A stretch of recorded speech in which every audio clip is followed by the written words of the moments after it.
All right, folks, we'll get started as people continue to pop in here. No real announcements. We're just kind of trucking along.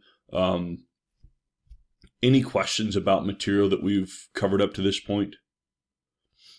Okay. One thing I will say, there's been a couple of questions. I've got a couple of questions about grades and sort of where people stand.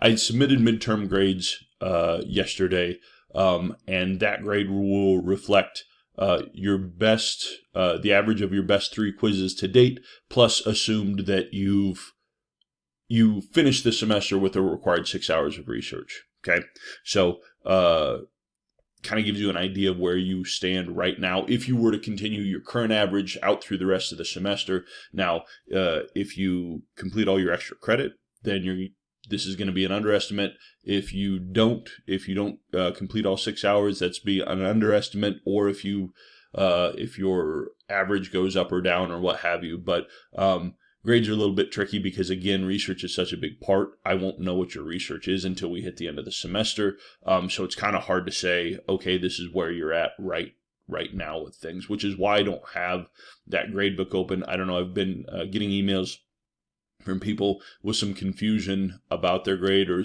something that's coming up on Canvas. If you have any questions, come talk to me. I'll get you squared away. I'll let you know where you're setting and things like that. Don't trust anything that Canvas is doing right now in terms of giving you a grade for the course, because I haven't set it up to do that just because of the complexities with the research stuff. So if you have any questions, just shoot me an email. We'll get you squared away. Okay. Questions on any of that? Okay, cool. So let's jump into where we were finished up last time with availability heuristic. Okay, availability heuristic, remember, involves our estimates of the likelihood of some event. Okay. Again, remember, a heuristic is just a shortcut. It's a mental shortcut so that we don't have to go through and process all possible avenues or something along those lines, right? It's a shortcut. It's a mental shortcut. It helps us infer things. Problem is they can be wrong sometimes. We talked about our availability heuristic at the end of class last time, and this involving our perception of the likelihood of something happening, okay? And things that pop into our mind that are easy sort of examples to go through and grab start to make our estimate, sort of inflate our estimate of the likelihood of something going on. So if it's something that I can sort of think of and sort of say, oh, yeah, I remember a story where that thing happened, it starts to incrementally increase our estimation of the likelihood that sort of this thing happens or could happen. We talked about gambling, right? If I'm going through a casino, all I'm hearing in the background is sort of bells and whistles, and it sounds like everybody's winning. My likelihood, or my estimate of the likelihood that I'm going to win, is increased by those easily accessible examples in my brain. Okay, but we've got other types of heuristics and shortcuts. All right, so I'm going to do this. Everybody, I want you to close your eyes, and as I'm reading this, sort of just think of the image that pops into your brain, okay? All right. Sam and Alex were recently married. Sam is employed as a contractor, while Alex is a homemaker. The couple met in college while playing on an intramural football team. Okay. So this is a story that happened pre-COVID when we were able to play on intramural football teams. So you've got that image in your mind. Did anybody sort of come up with something that looked kind of like this for Sam and Alec? I'm guessing probably not. Now, you may have, right? But what I've done is I've read you an ambiguous story containing ambiguous information, right? And if I'm asking you to just close your eyes and sort of the first thing that pops into your head, what's going to happen is your brain is going to start filling in information that's just sort of more consistent with what we would call as representative heuristic. This is our tendency to classify information based on a couple of stereotyped features, right? So there's a lot of stuff in here. So we say Sam and Alex. These are both in sort of American culture, gender ambiguous names. Recently married. We've got gendered occupations, contractor, homemaker, met in college by playing on intramural football team. Football has a meaning here in the U.S. that's different than, say, in Europe, other places, right? And so what this example does is it starts to have in your brain, absent any other information, you're drawing on this representative heuristic. You're starting to populate and sort of make some assumptions based on some stereotype features. And again, this isn't inherently bad, right? It just means that our assumptions can sometimes be faulty if we don't have complete information, right? But we often don't have complete information. We rarely have complete information. This representative heuristic is just a way that our mind goes about trying to populate and fill in the blanks. Only drawback is that it's oftentimes wrong, inaccurate, incomplete with stuff. But again, this is just something that automatically happens in our human brains. It increases efficiency, but obvious drawbacks going on there. Okay. So last thing we're going to talk about is overconfidence. I guess any questions about representative heuristic?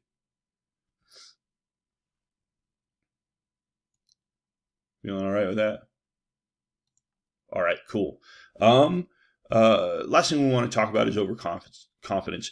This is our tendency to overestimate the accuracy of our predictions and our beliefs. Okay?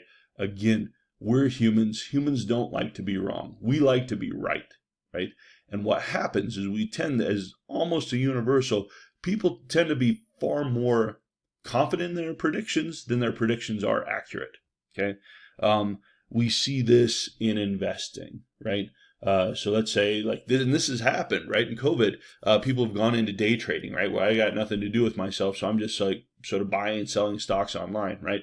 And I go through and I buy this thing, and I'm like, oh yeah, this is going to hit. This is the next biggest thing. This is for sure going to make me money. And instead it fails, right? And I lose, right? This was overconfidence. My confidence in my decision was way higher than it was actually sort of correct, okay? See this a lot in PSYC 1000, right? I'm not getting to see you all while you take your quizzes, right? But every year, and when we're doing this in actual class, we're sort of filling out bubble sheets and stuff like that, I will make people sit there and say, no one turns in their exam until at least 20 minutes until I tell you, okay? So if you're finished in 10, just sit there until I tell you to come up and bring things in, right?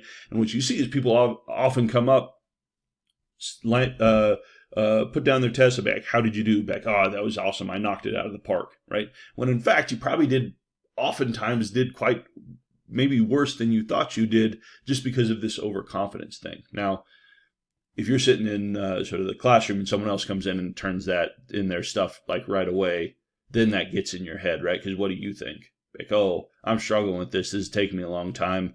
Brooke went through and fired off and sort of was done in like 10 minutes. That probably just means that Brooke sort of didn't do quite well. She moved through. Not maybe Brooke. Brooke's a genius. And she probably would mow through these in 10 minutes, no problem. But in general, right, again, we see people falling into this overconfidence thing. Okay.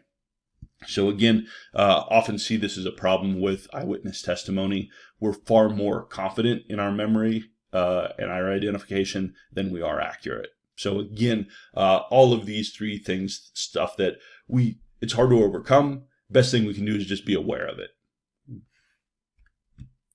All right. Questions about any of these things? All right. Yeah, I have one. Oh, yeah. So are eyewitness testimonies reliable? No, they're not. They're real bad.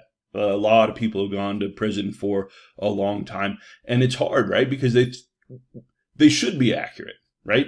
We think, like, as a sort of a general collective, you think about, like, oh, eyewitness testimony. If someone saw you there on the scene, they got you dead to rights, right? But in fact, it's hugely, hugely inaccurate for a lot of different reasons about how they go through and sort of establish eyewitness testimony. But yeah, there's been a lot of literature written about how really, really questionable some of that eyewitness testimony is under many different circumstances. All right. Last thing we're going to talk about is motivating judgments and beliefs. I could swap out motivating. I could sort of fill in manipulating judgments and beliefs, it's quite easy to start to push people one way or the other in terms of their impressions about things. Okay. And a lot of this has to do with framing, right? Does anybody out there have a history in public speaking or debate public speaking? Anybody on the university team or done anything like that? I've done a few speeches for my school as well as have done debates. Okay, so Cade, you've got some experience in debates. Anybody else? Well, if you have background in this, this idea of framing starts to become very, very important, right? Framing involves how we present or structure an opinion or situation to start to influence people's impressions, right? And actually, you don't have to be speech and debate to have done this. You're a human being. You probably did this at any point, at sort of doing this constantly over the course of your life, right? So let's say I've got, I'm a medical doctor. Let's say I'm not a medical doctor. I'm a fake doctor, but not a fake doctor, just not a give you drugs doctor. Let's say I have a surgery, right? And I say, hey, with this new experimental surgery, 90% of patients recover from surgery in full remission. Just give me a shout out if you think this, if this sounds good to you.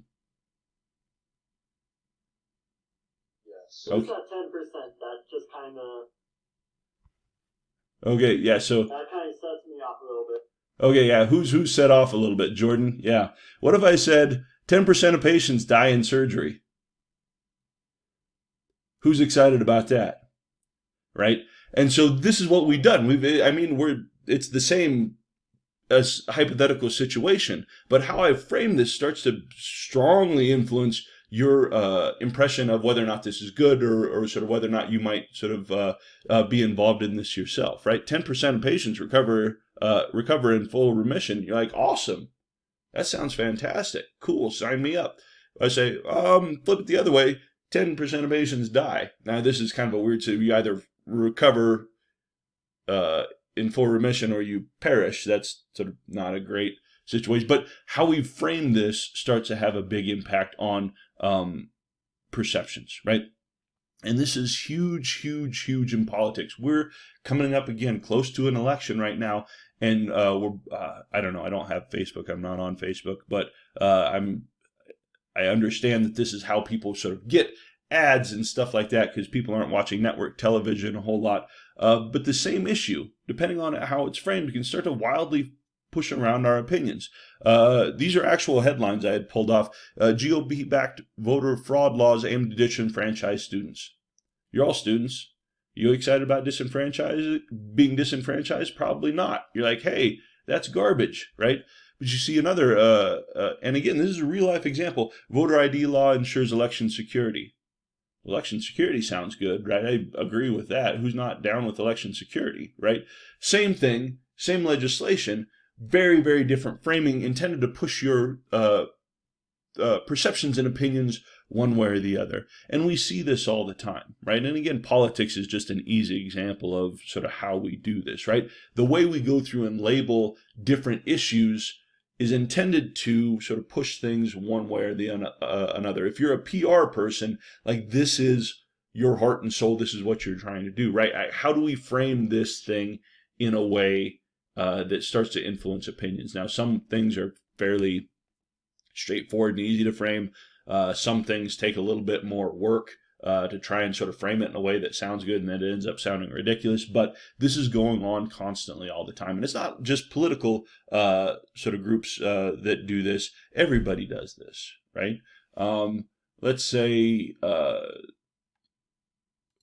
Madison, you want to do something, right, this weekend with your friends, right? And you know that some of your friends aren't going to want to do it. You're probably not going to highlight all the stuff in this activity that is not desirable to your friends, right? You're going to say, whoa, hey, we're going to do this, and it'll be good because we're going to go out and do this, blah, blah, blah, all these things, right?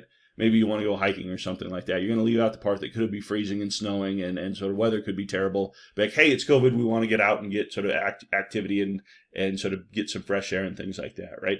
So we do this all the time. framing arguments or information in a way to try and motivate people sort of one way to the next. And again, we do it.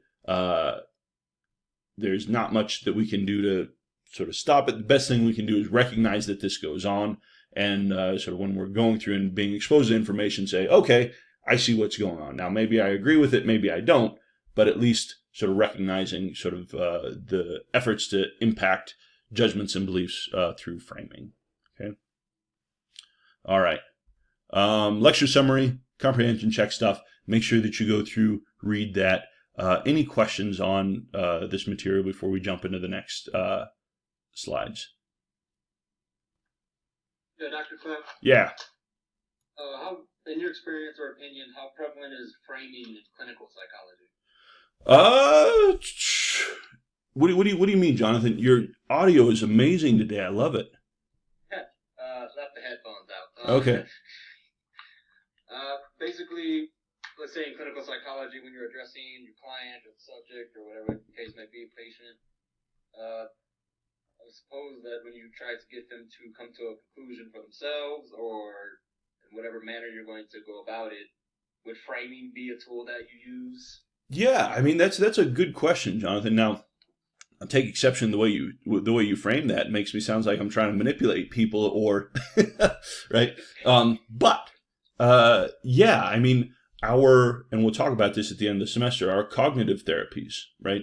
The idea between a cognitive therapy is that oftentimes it's not a situation that's upsetting. It's our perception of that situation, right?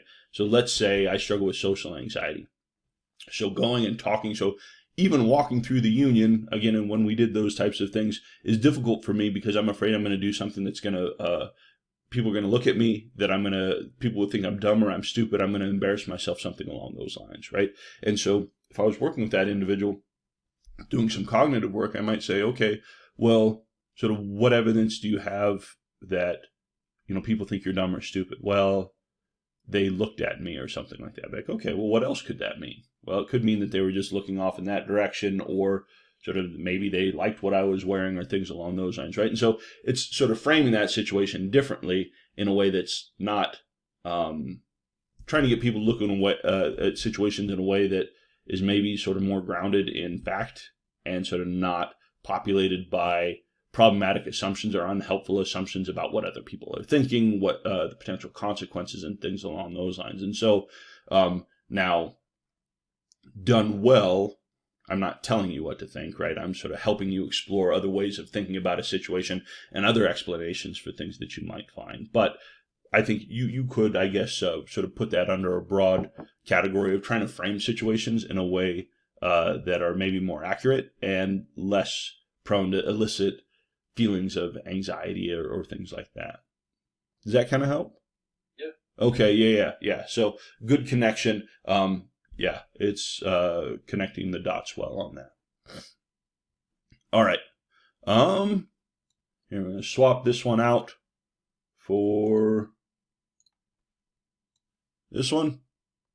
All right. I'm going to switch over, jump into genetic environmental influence, or just basic influences on intelligence. So in the lecture that we went through and recorded, went through about kind of the history of intelligence testing, what it is, sort of this idea of mental age and IQ, talked about different theories of intelligence, issues of validity, reliability. So make sure that you understand that information. If you have questions, let me know.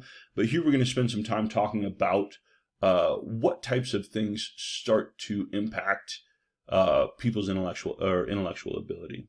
Okay. What we know from our twin and adoption research, hugely impacted by genetics. Okay. Heritability of intelligence, our estimates range somewhere from 50 to 80%. Okay. Now that doesn't mean, again, remember that 50 to 80% of your smarts come from your mom and dad, and sneeze. And the rest of it, the other 30% comes from your school, right? All this means is, again, with heritability, is that if we look at differences in sort of people's performance on these intellectual ability tasks, right? We see differences across people. About half to 80% of those differences can be accounted for by genetics, right? Performance in mom, performance in dad, sort of history and things like that, okay? And this is really interesting. Again, I have someone's an identical twin, right? I remember that. I can't remember who it was. Anybody out there? Identical twin?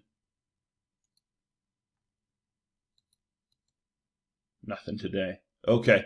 But if I am an identical twin, what we would find is that if I took two identical twins raised together in the same home and correlated their scores on an IQ exam, the correlation between their scores, the concordance of their scores, would be about the same as if I had just one person take one of these tests twice in a row.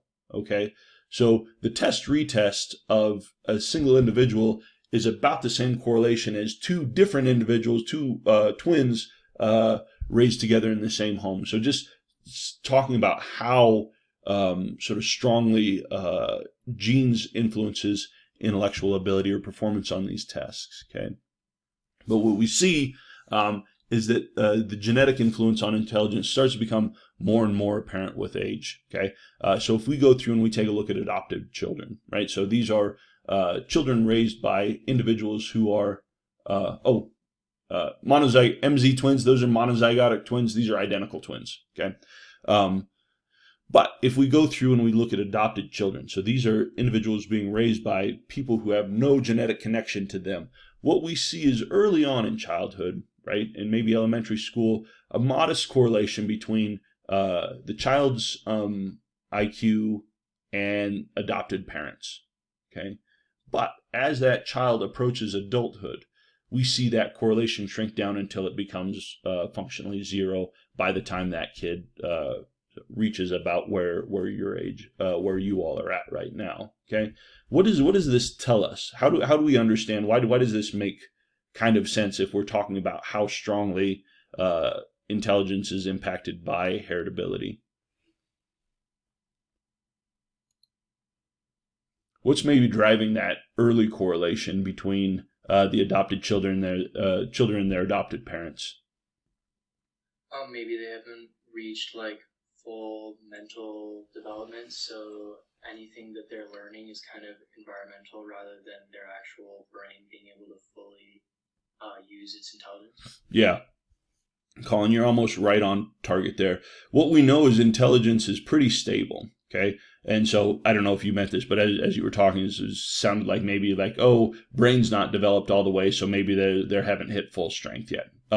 That piece of it, the brain still is developing, but what we see is intelligence being incredibly stable over the course of the lifespan. So adapted tests go through and evaluate even young children.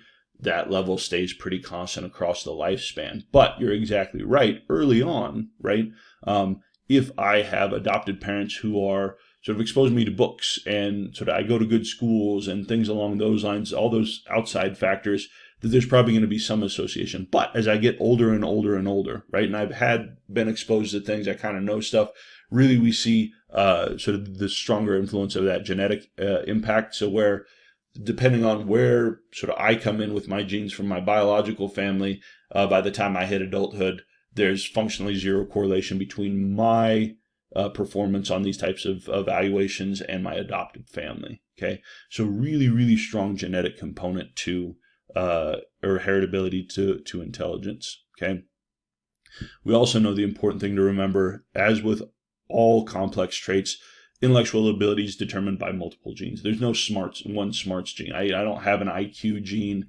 hanging out somewhere in my DNA that sort of determines sort of my relative level on this stuff, right? This is a complex situation, lots and lots of factors going into play. So just remember, anytime you see any sort of research that says we found the gene that does this, that's probably at best a gross oversimplification of the situation. Okay. All right.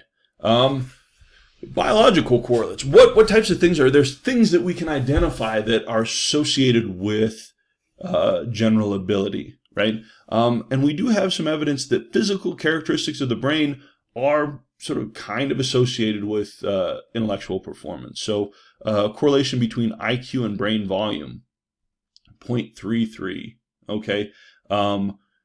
Is not a strong correlation, but it's suggesting a systematic association between sort of the overall size of your brain and IQ. I think, if we have any English majors or sort of anybody who's sort of in this area, Lord Byron, right, an English poet, had a massive brain, a huge brain. There's these famous people. There's some like Einstein's brain, right? They donate the brain to science. It's hanging out somewhere, right? So this is someone who's sort of amazing poet and sort of very, very intelligent, huge brain. So we see some correlation there. Some case research saying greater number and depth of sulci in exceptional individuals, right? Someone remind me what sulci are. Does anybody remember?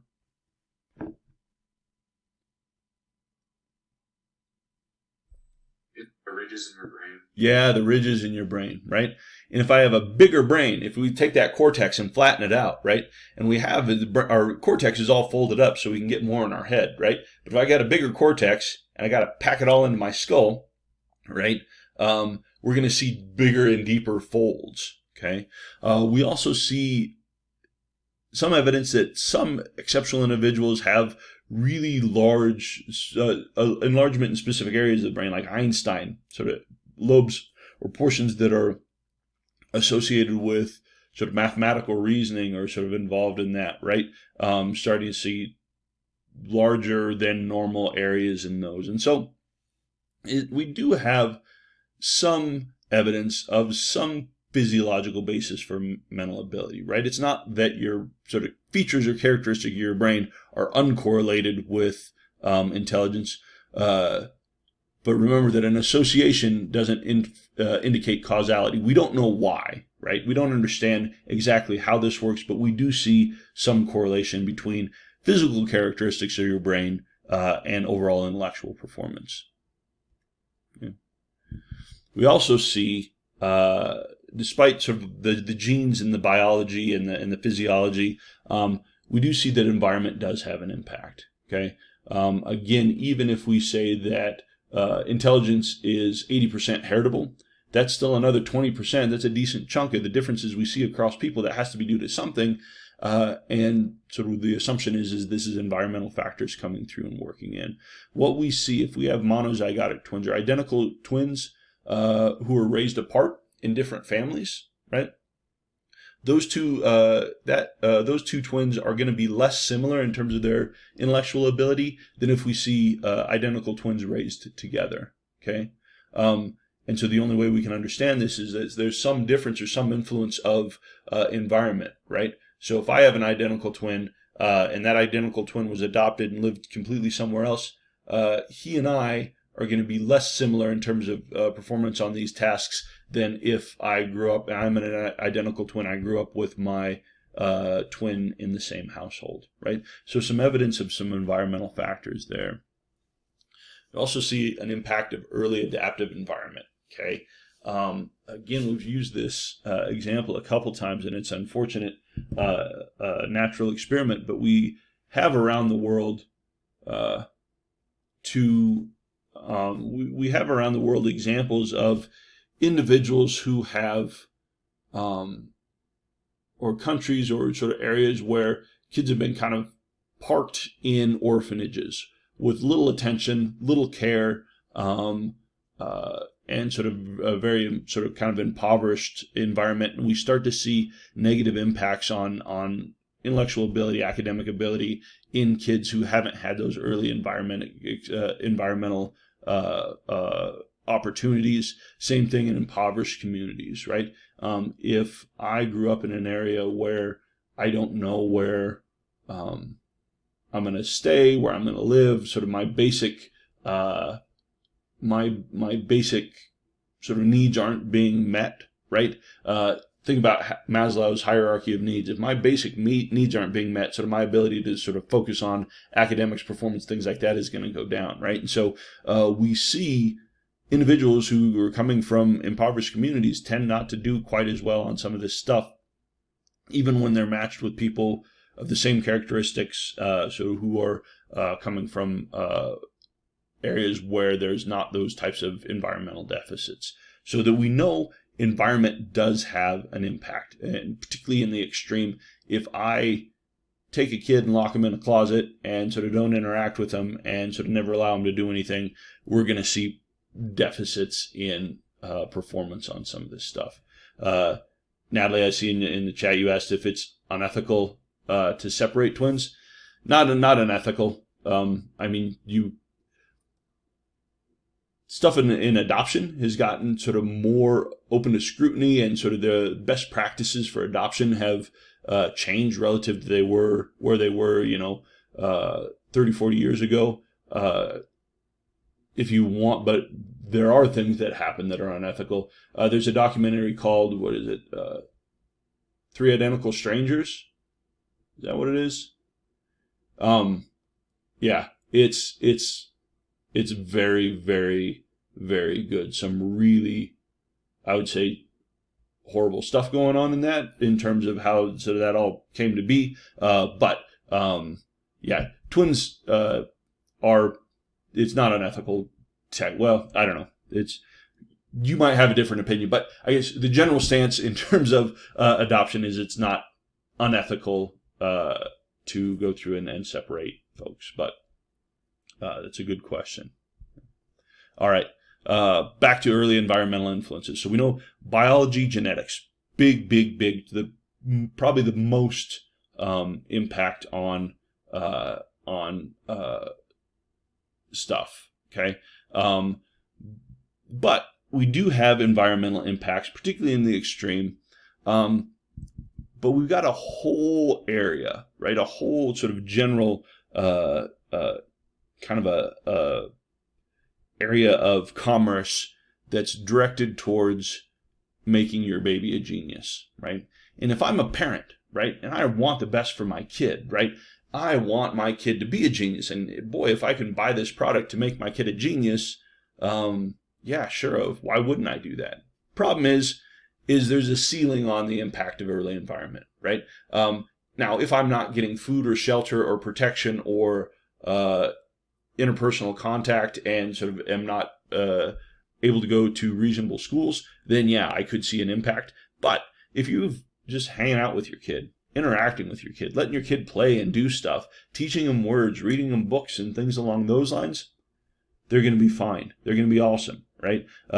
This idea that I'm going to force my 5-year-old to learn calculus, that's not going to happen, right? I mean, we've got kind of a cap on where we can go in terms of stuff. Again, remember that, this is a big part of this is biologically driven. It's hereditary, and very, very stable across the lifespan. And so, think about it this way, right? So think about it, the same thing as athleticism, right? So I'm a tall guy. I'm like 6'3". I'll call it 250 pounds. It's probably I give myself it's been a hard time during COVID, right? But boy, right, that'd be maybe a good quarterback, right? That's quarterback size. Okay, yeah, maybe a little short, but so maybe over the course of my lifetime, sort of early on in history, sort of my parents were like, oh, this guy's going to be a quarterback. This guy's going to be a quarterback. Putting me in sort of lessons and things like that and training and stuff like that. Am I ever going to be an NFL quarterback? Absolutely not, right? I just don't have that. I could get okay, right? And with lots of training, I might have been able to sort of play in quarterback in high school. I wasn't. I was lineman, right? But there's a cap. There's only so far sort of that type of thing can take me. Same thing with this, right? If I'm a person of average intelligence, like by definition most of us are, right? Baby Mozart, baby Einstein isn't going to make me a genius, because that's sort of not my wiring, which isn't a bad thing. It's just a good way to make money off of parents who are nervous anyway. So as long as you're just hanging out with your kid, loving your kid, interacting with your kid, reading your kid books, making sure they're fed and safe, you're doing good. Okay. All right. Also, had mentioned that intelligence is quite stable over the course of your lifespan. Okay. And this is interesting because sort of our understanding of this has changed a bit over the course of studying this. Now, early on, when we're going through and looking at trying to understand the stability of IQ, a lot of our early work in this area was done was done with cross-sectional research, and cross-sectional research just involves taking two different groups and measuring two different groups at the same time point, right? So what we did early on, and this was like in the the 60s, right, or maybe 70s, something like that. What we did is we went through and took and found young people and measured their IQ. And then we, at the same time, we went through and then pulled in a bunch of older individuals, right, and measured their IQ. And what we found in that cross-sectional research is that our group of younger folks tended to outperform in IQ relative to our older folks. Okay, and so at one point in time, we sort of thought like, oh, maybe IQ declines over the course of development. Okay, and that would be maybe a reasonable assumption if you're just looking at these data. But what's the problem with this cross-sectional research? What's the problem of comparing? Let's say it's 1970, and we're comparing young folks in 1970 with older folks in 1970. They are being taught, or they were taught two different things. Okay, so yeah, say a little bit more about that, Cade. So they're taught two different things. What do you mean? Like in education, some of the older folks back in their times were probably taught less, or were given more freedom to lead. Yeah. While the younger kids were not. Yeah. So if we're thinking about so if we're talking about if it's say to the 1970s, right, and we're looking at people say in their early 20s, right? So these are folks who were born in the 50s, grew up with public education and things like that. Our older folks, these are going to be folks who were born about turn of the century, right? About 1900s, right? That's a completely different educational system there, right? So we've got differences going on in terms of that, right? We also, at the turn of the century, had people with larger homes, sort of less access to sort of food, if we're sort of more agricultural stuff, more exposure to weird toxins and stuff like that we didn't know was bad, right? I don't know. I remember going through my great-grandparents' place, sort of once they had moved out, sort of going down through a basement and finding like cyanide capsules like down in the basement to like get gophers, right? Like you got like literally a bomb that just said cyanide. You stuck a fuse in and you're supposed to put down in the gopher holes and stuff like that. That's not good. That's, so it's just a different time from now, right? Exactly. It's more likely to serve in wars and sort of things along those lines. So it's a completely different, so it's an apples and oranges comparison in our cross-sectional work to look at sort of how people are performing right now versus young people versus old people. And so what we did is people recognized that this was a problem and started to look at this more closely in terms of longitudinal research. In longitudinal research, what we do instead of saying, okay, today I'm going to get older adults and younger adults and compare the two, longitudinal research says, today I'm going to get, let's say, all of you folks, right? And what I'm going to do is I'm going to follow all of you folks over time, right? And I'm just, periodically I'm going to go through and have you come in and say, hey, let's go through, measure your sort of intelligence, sort of going through.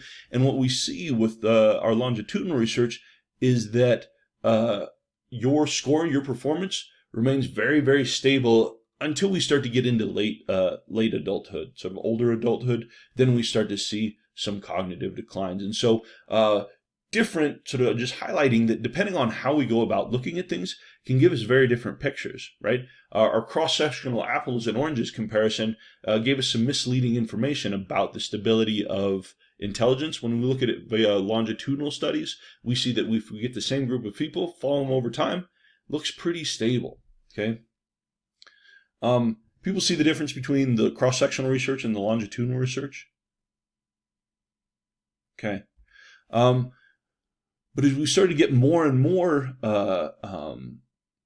systematic and nuanced with this, more recent longitudinal research looking at specific domains of intelligence suggests differing impacts of age on various areas. So if you went through and took a look at, and have gone through the recorded lecture on IQ, right? Remember that our current theories of IQ say, yeah, we've got this G factor up here, this general intelligence factor, but it feeds down into different subdomains, right? These are the different components, the different abilities, specific abilities that go through and make up sort of what we call intelligence, right? And what we see is that crystallized intelligence, right? This is the aspect of your performance that involves knowledge, verbal skill, information, things along those lines. We see that crystallized intelligence increases over the lifespan. And this makes sense, right? As we go through, you think about this as wisdom, sort of my knowledge of things, my vocabulary, sort of my command of the language and sort of facts and things along those lines. We see that tends to increase over the course of the lifespan just because I'm acquiring information, right? But we've got other stuff, things like fluid intelligence. Looks like we do get some declines over the course of the life. So this is our working memory. So how much information we can flexibly go through and sort of manipulate, how fast we're able to process stuff, our ability to take abstract ideas and move them around. We see some evidence that those things decrease over the time, right? And so if we're looking at overall IQ, right, we've got some stuff that's increasing as we age, other stuff that's decreasing as we age. And so the average of that ends up being sort of things look pretty stable. But if we look at specific domains of intelligence, we see that some things are sort of tend to increase, some things tend to decrease until we get into old age, and then we've got physical stuff, so things like dementia and sort of other cardiovascular types of things that can go on. Then we see a drop in people who are quite old, but for the most part, over the course of sort of the majority of the lifespan, things are pretty stable in terms of the average, but increases in sort of knowledge and general information, but we get a little bit slower as we continue to age. Does it make some sense? People have questions or things like that? Okay, cool. All right. So get into some controversial stuff here at the end of the lecture, talking about group level differences. Okay, we do see, because we've studied this a lot, and we see differences start to pop up again and again and again and again and again. If we've done something over and over and over again, and the same thing keeps popping up, we've got a pretty good idea that sort of maybe this is a thing. In terms of gender differences, we see that men and women tend to be functionally identical in respect to overall G. So overall IQ, right? So this natural ability looks to be functionally identical across men and women. But what we do see is pretty consistent gender-specific strengths as we start to look at some aspects of performance, okay? So for women, we see relative strengths in some verbal fluency, spelling, some verbal stuff, more verbal stuff. Interpersonal acuity, this means sort of being able to detect sort of relationships and sort of reading emotions and things like that. Some advantage in terms of certain sensitory sensitivities. Men tend to outperform women in different spatial abilities, so to sort of where things are in space and complex mathematics. Okay.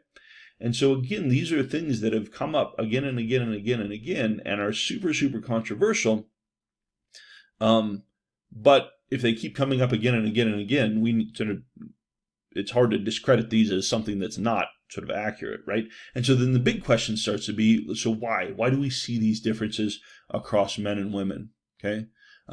We also see that men tend to demonstrate more variability in mental ability. Okay. So what this means is that if we look at, remember that we think about intelligence as occurring on kind of a natural curve, right? So kind of this bell-shaped curve. What we do is we see men tend to be sort of more variable in terms of their performance than women, meaning that men overrepresented, sort of more likely to be on the high and low ends of things, right? So higher on sort of people who are performing sort of high on the end of sort of things tend to be sort of more likely to be men sort of incrementally, but also on the very, very low end of things, men tend to be overrepresented there. So more variability in terms of the performance in men that we see relative to women who tend to be sort of more stable in terms of this stuff. Okay, and so the question is why? Why are we seeing these things? And we don't know. Okay, if we go back to some evolutionary psychology types of things, right? Sort of evolutionary psychologists will have suggested that maybe these differences in different sex differences that we see in different domains are potentially a result of evolutionary functioning, right? So over the course of the story goes that for women, sort of the ability to communicate and verbally and sort of having strengths and sort of being sensitive to sort of these types of things historically have been advantageous in societies where women tend to sort of serve as sort of the center of the home and sort of things along those lines, whereas men historically in our prehistory are out sort of looking and trying to figure out how do I throw my spear to hit this thing to sort of bring back food and sort of hunting and gathering types of things, right? Which is sort of the evolutionary psychology sort of explanation for why we might see these differences, which is fine. It's an explanation, right? But remember the difficulty with evolutionary psychology is really, really hard to test some of these differences or test some of these theories, right? I can't set up sort of a demo group of humans in prehistory and watch them over, thousands and thousands of years to see kind of how this stuff turns out. So it's a hypothesis that's out there, but the extent to which sort of actually maps on to sort of what's going on starts to come into question. And then we also have some evidence that some of these gender differences or these sex differences that we see across these abilities start to go away if we have more gender equal societies. So a lot of this research is comparing folks in, like, say, the United States, which is sort of quite gendered in terms of specific roles for men and women and things like that, versus Scandinavian countries where it's sort of much less different in terms of sort of cultural sort of norms and what's prescribed for men and women and things like that. We see less of a difference in those types of communities than more gendered communities, which starts to suggest that maybe some of this stuff is impacted by sort of culture and society and things like that. Questions about gender differences or sex differences that we're seeing in performance here? I do have a question. Yeah. It's not really specifically about this, but you talked about the evolutionary psychologists. Mm-hmm. Is evolutionary psychology still modern? You've probably answered this, but no, it is. It's a specific sub area of psychology, right? And if we're and have come up with some interesting hypotheses on sort of why we see the types of commonalities that we see across societies, right? So if things are looking similar here relative to on the opposite side of the world, right? And if we just see universally these things that go on in terms of sort of our stuff, it's reasonable to expect that these things that have developed in sort of human DNA just because it's been adapted over the course of the lifetime, right? Trouble is it's hard, and so there's some interesting stuff that people in evolutionary psychology do. This isn't to discount evolutionary psychology. There's some interesting sort of ways and arguments that they'll go through and sort of data that pull in to sort of make arguments that this is sort of that some of these hypotheses are valid. It's just really hard, right? If I say, I'm a clinical psychologist, your anxiety is dependent on this or that, and this is how anxiety works. And I bring you into the lab and I can say, okay, if I sort of set up this situation versus this situation, we should see differences in anxiety if this is how anxiety is working, right? but it's hard to do that with an evolutionary perspective because I can't generate data to look at that. I can pull in from other stuff and I can say these different lines of research are converging on sort of this could be sort of evidence of sort of something that was evolutionary adaptive. It's just a harder thing to do. So yeah, evolutionary psychology is alive and well. It's not as big of an area as like clinical or social or cognitive. It's kind of more of a niche thing. But some interesting explanations for stuff, just a hard way to sort of kind of go through and tease things out. And some of the explanations are better than others. Some of them are more plausible than others. Some of them seem a little bit far-fetched. But, it's up for people to go through and decide sort of, do I think this is a plausible explanation or I think this is maybe a bit of a stretch? Other questions about this? Yeah, no worries. Other questions? All right, cool. So we will stop there. We'll pick up the last section of this slide or this presentation on Friday, and then roll into some personality stuff. So we're on track there. Any questions about where we're going or sort of where things are at or grades or anything like that before I cut you loose? Clive, could you give me a quick summary of the ceiling effect? Of the what? The ceiling effect? The ceiling effect? Okay, yeah. Okay, good. Jonathan, I thought you threw something my way there. I thought you said Cillian effect. I'm like, oh no, what's this? No, ceiling effect. So again, sort of, my athletics have a ceiling effect, right? If I go through and I practice and I do stuff, right, like I'm going to increase to a point, but after that point, I'm kind of done, right? I've kind of capped out my abilities on things, right? Or let's say that we see this ceiling and floor effects, right? Let's say that I'm looking at or interested in, say, racial biases in sort of this group or this other group, right?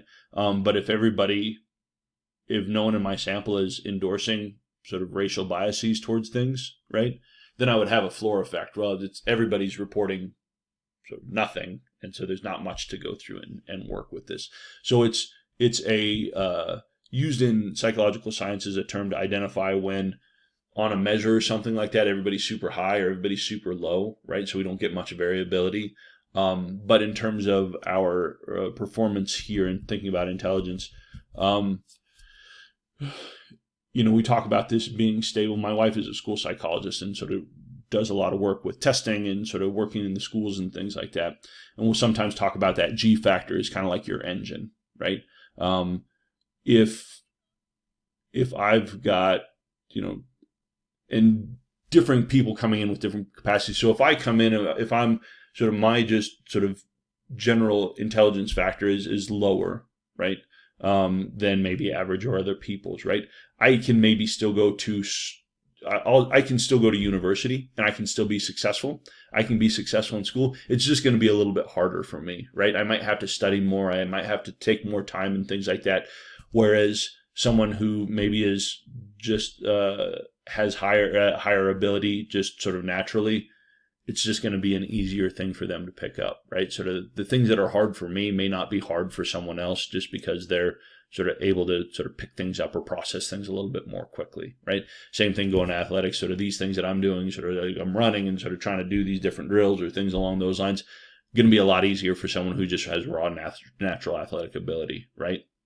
So if, let's say, I'm I'm sort of below, sort of maybe a little under sort of average, I can live sort of a fantastic life. I can still do things that most people are going to do.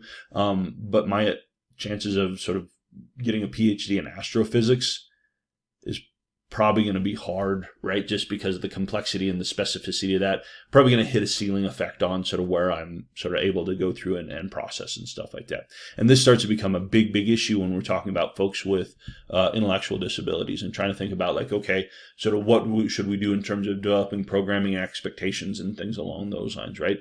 To expect someone with an intellectual disability to be able to do all the same things at the same level, at the same ease as someone who doesn't struggle with an intellectual disability is probably not reasonable, right? Now, so there's a wide range of sort of capacities here, right? So I can say, if I'm sort of someone who's working with us, I can say, okay, this is sort of reasonable targets, and sort of we can go through, and these are things that are going to be things that we can sort of hope for in terms of helping this person develop skills to do X, Y, and Z. But at some point, we're probably going to hit a cap on sort of how far they're able to go. Like most things, the sky's not the limit for everything. Sort of hard work will get us a long way, but at some point, we're probably going to hit I'm never going to be an physicist. I'm never going to be a Nobel Prize winner unless something crazy happens, right? Because sort of those folks are all smarter than me, and sort of there's a lot of natural ability in addition to opportunity and stuff like that starts to go up. So again, sort of it's this sort of push and pull between sort of what I'm sort of kind of born with and sort of what I have in terms of my toolbox, and then how far I take that. Does that help, Jonathan, kind of clarify some of that? Yeah, see if this plays a psychological term for the maximum or minimum ability of a specific cognitive process. Yeah, you could think about it that. Yeah, in this context, that's good. Ceiling effects and floor effects are more general type of thing, but I think what you have is fine in terms of what we've got here.